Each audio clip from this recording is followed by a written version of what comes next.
Congratulations to Palestine for winning statehood or being recognized as the state you always should have been. 100,000 to 1,000,000 people were protesting in Australia, protesting against the genocide and starvation in Gaza, the Gaza Holocaust.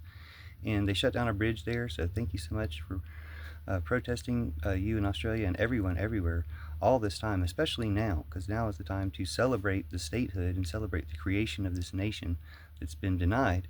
And not just because France and other countries recognized it. Other countries, I believe, had recognized it prior to this, and they're the real heroes in this. But as it becomes a reality, I think we should try to celebrate that victory as well. And the Australian government has responded by saying it's not a matter of if, but when they recognize the statehood. Well, yeah, it is a matter of when, and when should have been a long time ago. You could have prevented all of this Holocaust by supporting statehood years and years ago. The support of the statehood is not a sympathy statehood. It's not like they deserve to get statehood because of what Netanyahu and Israel have been doing to them, but they deserve the statehood.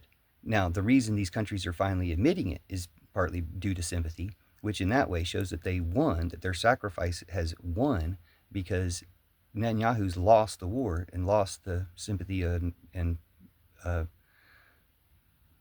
support of the world by doing this and showing it's not like he wouldn't have done this anyway. It's the excuse. October 7th was his excuse for doing what Netanyahu and Zionists have been wanting to do this whole time and willing and capable of doing. They just needed this excuse, which shows you why when I always thought Putin has been in complete control of Trump and Netanyahu, this is how he's orchestrated it, by tempting Netanyahu with this plan to coordinate October 7th in order to give him the excuse. Netanyahu thinking he would be able to fully genocide the people of Gaza, make it into a resort for Trump, but it backfired on him, or he didn't win to that extent. Again, the sooner we call this out to that extent and reveal it and expose it, the sooner we'll stop it. And, overthrowing Netanyahu, Trump, or Putin would be the fastest way. Shutting down a bridge is fantastic. We may have to shut down entire governments, or at least overthrow these certain leaders. Trump and Putin and Netanyahu, top of the list. So thanks to everybody doing that. Thanks to everybody helping. But France and UK and Canada and Australia at some point do deserve credit and thanks for recognizing the statehood.